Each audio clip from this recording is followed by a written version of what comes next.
Hello and welcome to Gabbett Media. I'm Grant Abbott and today I'm going to be reviewing the Atom RS Black Edition, which I'm very excited about.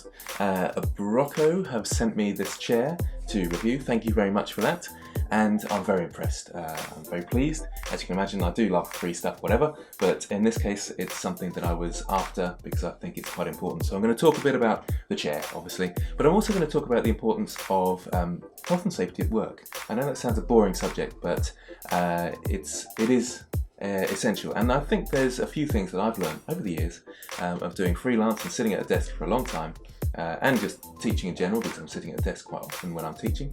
And I think there's a few important points to be made about it. Well, first of all, the chair, it is brilliant. It's lovely. It's what's it? I've got the specs up here. It's high grade PU leather, so scratch resistant and durable, and it does seem very durable. The places it would go would be on the seams, I imagine, and that's where I've had some chairs go in the past, but these look really well stitched. The leather seems quite nice and durable and thick, and I like leather because it's easy to clean. Not that I'm such a messy person, but cloth ones they just get dirty.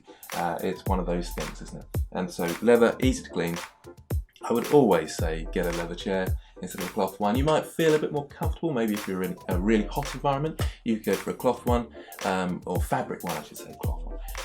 But in general, the leather is that much better.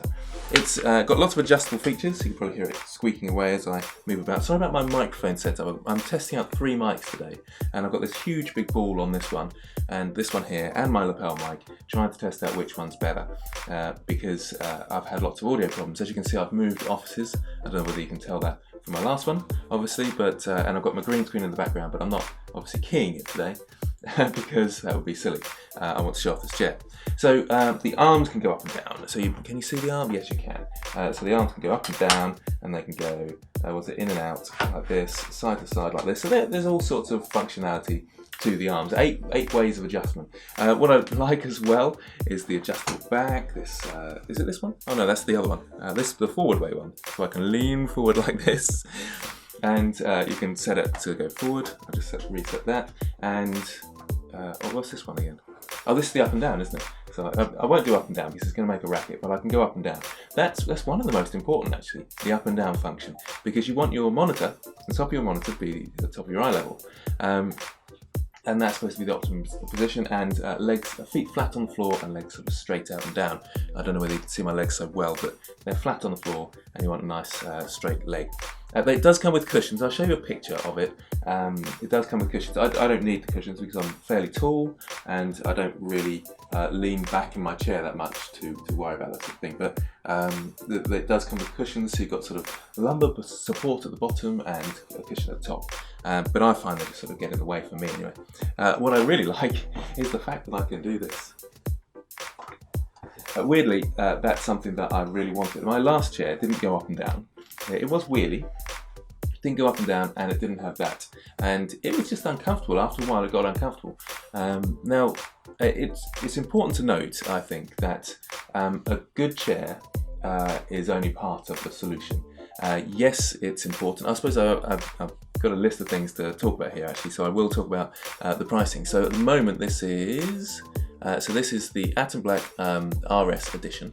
And it's £180 I've got. I don't know what that would be in dollars. In fact, they're a UK branch, so I don't know whether they send abroad, but I'm sure they do.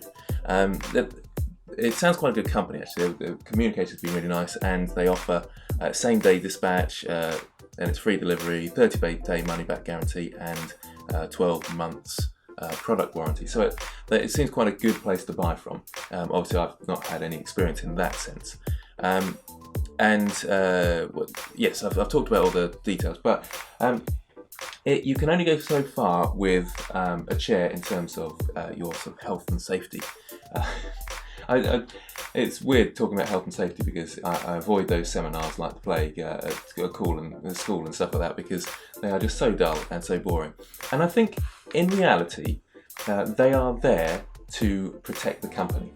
to say that they've done everything, so if you get ill, then they can't be to blame.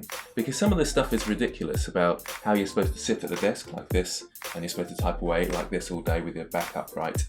And a chair can help with that. But in reality, we just don't do that. It's impossible. You end up slouching and you end up moving around. And actually, it's better to move around, I think, than it is to stay still like this. Otherwise, you'll get a really sort of rigid ache because you're so still and rigid. So moving around in your chair is actually a good thing. And that's why I quite like the fact that I can push this, lean it back and relax, and even put my feet up if I want to and watch something for a moment whilst I'm sort of taking a break from work. And that's the other essential thing in my mind when it comes to health and safety and sitting at your desk for a long time, not getting the aches and pains, is actually taking regular breaks. If you are getting a bit fidgety, if you're sort of feeling a bit like, oh dear, this is getting hard work for a moment, that's the time to take a break. I usually only work for about half an hour before I take a little break and do some exercise. It enables me to work much longer in the long run because I can go back to my work more regularly. If I worked, let's say, for 2 hours solid, I would have to take a really long break to try and recover from that. So regular breaks, and do a little bit of exercise in between. That's my key advice, and so important to me to do exercise in between my work because I've got shoulder problems. I used to do a bit of gymnastics and football, goalkeeping, and I've dislocated this shoulder, I don't know how many times. It's well into double figures, and this one twice. I'm sure that is from this posture that I have sitting on a desk. And I'm really working hard to try and sort that posture out. I still do it quite often, hunched like this, to try and sort that posture out whilst I'm working. And that's really vital. And it's really important that we exercise during our work. If we're sitting like this for ages and ages, the muscles get used to that posture, and it becomes your posture, if that makes sense. The muscles of the back will stretch, the ones at the front will tighten, and you'll get shoulder problems like I have. So I'm quite big on the sort of health and safety aspects, the reality of it, because I don't think really sitting there for 4 hours is ever going to work. And that's what the regulations are, isn't it? 4 hours before you have a break, which just seems silly. I think it's much more important. Get up, walk around every half hour, in my opinion. So a few things to think about there, but I think it is important to have a chair that can go up and down, because if your legs are sort of tucked underneath and stuck there, and your monitor isn't at the right height, and you're sort of having to move around to look at your monitor, and working on a laptop's really bad, then you will get bad posture from that. So having a chair that you can adapt to this, or a laptop that you can put up, will really help you if you can afford to do that. If you can't, then make sure you're moving around a lot and taking lots of regular breaks. Very important. Anyway, back to the chair. It's just brilliant. I'm so pleased that they've sent me the chair. I'm very happy, and there's some other things about it. I suppose there's the fact that it's got this sort of metal base. It's very heavy, so I built it. It took me about half an hour to build, and I made a slight mistake. Well, it wasn't a mistake. I just got confused when I was building it. I put a time lapse in the background of me building it. But it is actually quite easy to put together, but it is heavy, so I had to sort of lift up the stairs. So put it together, where you're going to put it up would probably be a better idea, because the base is metal, it's very strong and rigid, which is something I'm impressed with, but it does make the chair heavy. Having wheels as well is nice, so I can wheel around and be like Blofeld and James Bond and all that sort of thing. But that's nice, being able to wheel across, get things from cabinets and stuff like that, without having to worry too much about getting up and moving the chair out the way and stuff. So anyway, I'm babbling a bit now, but thank you very much to Abroco. That is how to pronounce the name. Yep, Abroco, for this wonderful chair, and it's going to get a lot of use, and you're going to see the logo in the background as payment for giving me a free chair. I'll put the link in the description. It's not an affiliated link, so don't worry. You can just visit their website straight. You don't have to support me in this way. And so I'm not selling anything. This is an honest opinion. And hopefully you're going to get something from this. So thanks again to Abroco, and that's me signing off. Thanks for watching, and I'll see you next time.